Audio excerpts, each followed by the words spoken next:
8-то државно првенство на бармени во Република Македонија првото место го освои Методи Перунковски. Пехарот кој што го држам в раце е токму доказот дека Мето е добитникот на најпрестижната награда во барменство и уште што Мето освен барменство, мислам дека имаше уште нешто додавка на овој надпревар. Значи државен првак на Република Македонија и следен представник на светско првенство во правење коктели.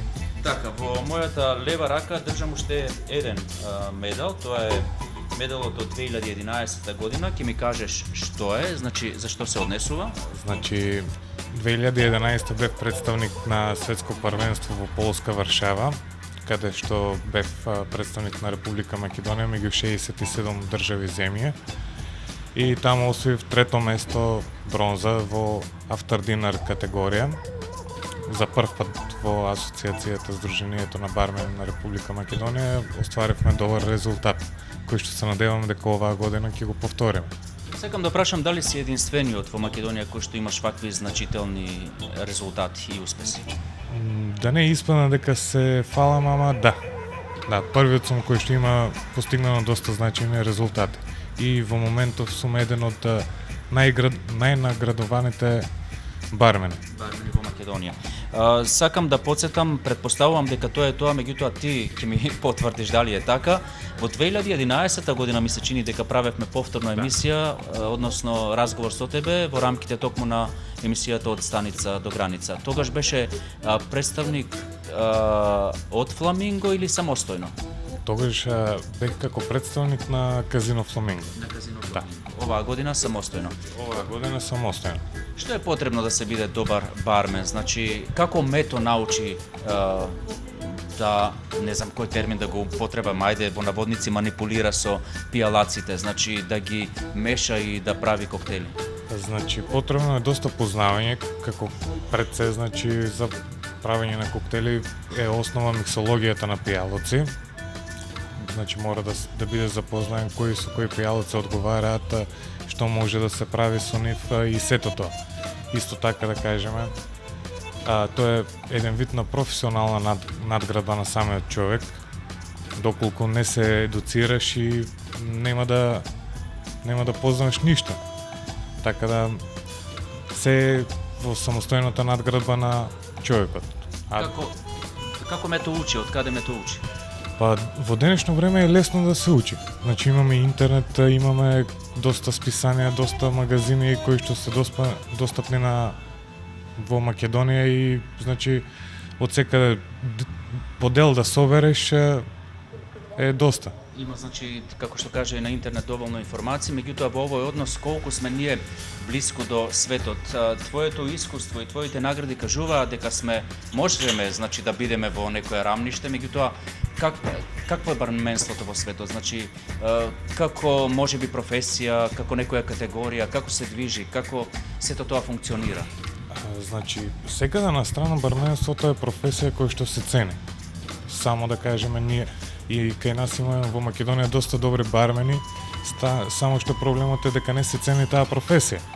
Инаку, значи, доста солидно може да се екзистира, да се живее од таа работа, доколку си професионално едуциран.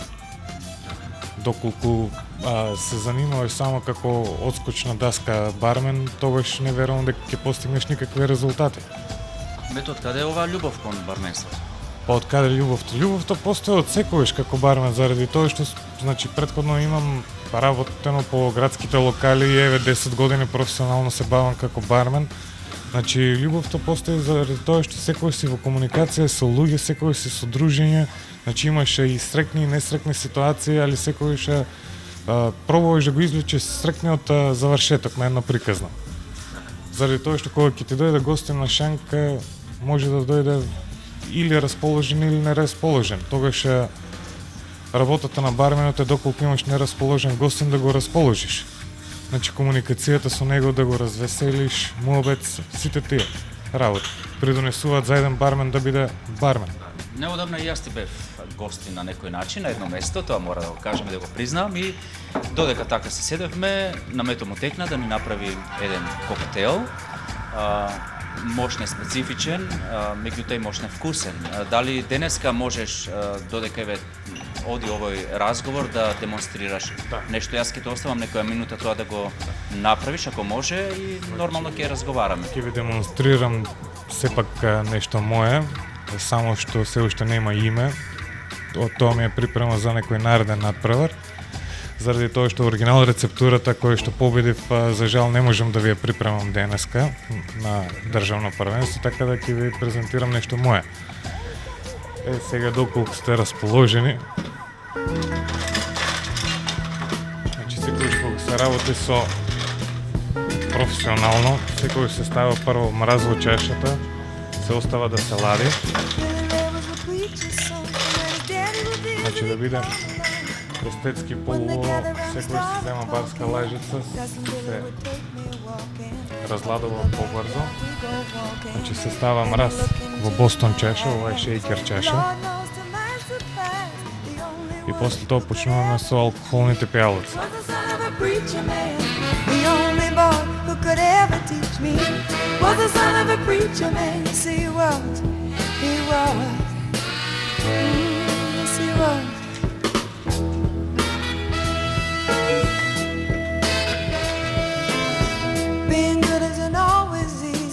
Се уште оваа креација моја авторска нема име, така да доколку некој има расположено за име, може слободно да се јави да каже.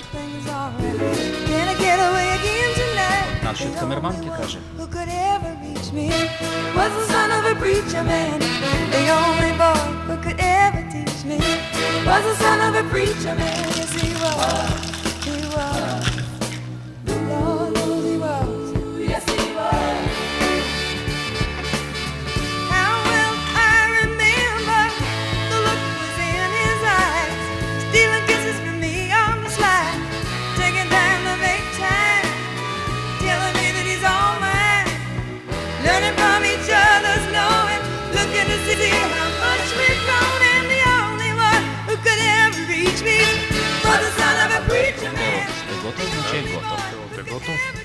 Оди ли некоја декорација со овој или така? Да, оди декорација, само што не се припреми доволно да ви ставам декорација. Најважен е вкусот, претпоставувам. Да. Вкусот е делот кој што најмногу влијае на еден коктел. Декорацијата е вториот елемент. Третиот дел кој што се оценува при коктелот е самата боја. Така, мето особено ни е задоволството да разговараме со тебе затоа што сепак си државен првак на Македонија и во овој контекст морам да прашам како помина на надпреварот, колку учесника имаше и како ја почувствува самата победа, односно коктелот се викаше селфи, ми се чини. Да, коктелот беше селфи, наречен значи во тек да биде со случувањата во Трента.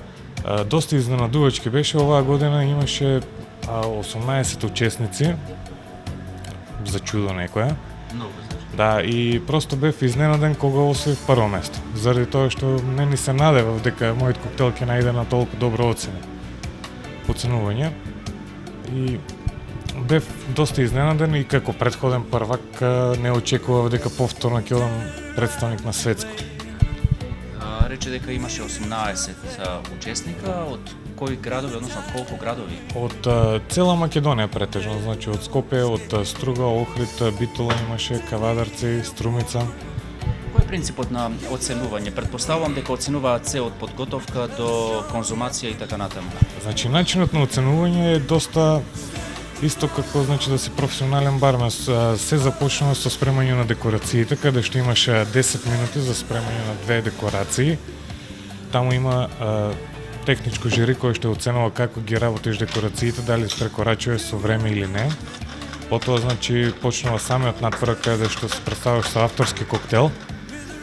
И правилата се да направиш 2 твои авторски коктели за 4 минути, се запазуваат сите правила, значи работење со барска лопатка, со барска штипка за мраз, значи се да биде крајно професионално, педантно и цел тој процес да се запази, значи и самиот временски термин да се запази, да бидеш во рок на тој термин.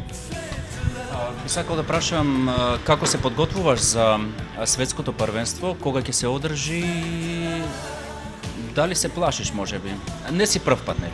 Не сум прв пат, значи немам трема. Тремата ми е секогаш оставена дома. Тој фактор не влие кај мене. А за светско првенство подготовките почнуваат овие денови заради тоа што малце во незгодна категорија сме оваа година во пенливо. Значи коктелот мора да биде застапен со пенливо вино. И се уште чекаме од Светската асоциација да не достават уште некои правилници па за да започнеме со подготовка на коктелот. Така да малце долг процес ќе биде за припреме на светско, кој што одзема доста време, значи се да се усклади на време да биде сето тоа е доста декорации, се да биде како што треба, заради тоа што одиме на светско. Не се оди со тебе, значи од Федерацијата има подршка, заедно се со тебе? Да, од Федерацијата значи доаѓаат претседателот и подпредседателот со мене, исто така доаѓа и уште еден представник во Flair Tending, кој што ќе представува пак Македонија и јас. Тие четворица сме, така да бројот е ограничен на четворица представници од една држава. Малку да те оддалечам од оваа тема, мислам дека доволно кажавме, меѓутоа тоа што го забележувам во последно време, барем кај нашите гевгелиски локали, односно кафетерии, како да не се грижат, значи, за професионалност, ова малку и критички делува или давам оценка, не сум стручен да дадам оценка, меѓутоа колку треба да се грижиме, пред се ова го прашувам од туристичка гледна точка, затоа што Гевгелија се повеќе град во кој што доаѓаат странци, кои што ја посетуваат странци, колку треба да се грижиме во овој однос, колку треба да се грижиме кој се стои зад шанкот и како подготвува, односно како служи. Тоа е еден од најбитните фактори кои што допренесува, значи, за ширење на угостителството и второ коктел културата, да кажеме. Значи секој што треба во барот да има човек со познавање, едуциран бармен, значи со познавање на сите пијалоци, со познавање на сите начини на припрема на коктели или на кафиња и квалитетот на услугата кој што ќе се нуди, тоа е број еден. Значи доколку гостинот се оде незадоволен, планирајте дека утре нема да дојде пак во посета. Значи доколку имаме квалитетен персонал кој што ќе нуди, а кај нас сите се уште не обрнуваат внимание на тоа, верувајте дека нивото на угостителството ќе не биде на едно повисоко ниво и сите ќе бидат задоволни. Ќе имаме што да понудиме како град. Во секој случај, како гледаш на тебе во иднина? Значи, која е перспективата? Сега работиш ова што го работиш. Претпоставам дека ќе продолжиш така. Да, ќе продолжам со барменството заради тоа што ми е таа професионална професија. Сакам да ја работам и би сакал да ја работам. А сега за идни планови не би можел да ти одговорам заради тоа што се уште не сум размислил. Прво ми е почетна точка, значи да одам на светско, па ќе се вратиме, ќе видиме што и како понатаму. Што порака ќе упатиш до нашите гледачи? Што порака ќе упатам, значи би упатил малку да се цени повеќе угостителскиот персонал и самите угостители кои што се трудат да научат нешто повеќе и да понудат нешто повеќе во сопствените локали. Да се цени малку повеќе персонал заради тоа што ова не е одскочна даска само минливо. Има луѓе кои што работат и живеат во ова нешто. Сепак и угостителството треба да се развива. Да, сепак и угостителството е гранка која што има доста работници и опфатена. Крајштата ја имаме и хотелско-туристичката струка, значи едуцираме кадри. Едуцираме кадри кои што излегуваат и треба понатамошно да работат некаде. Доколку немаш што да додадеш, јас ти благодарам за разговорот, ако имаш повели. Па исцрпи се од мене. Добро. Благодарам што го направи коктелот и се надевам на добри резултати од Софија и да не извештиш најпрво што можеш нас. Благодарам уште еднаш. Благодарам и на вас.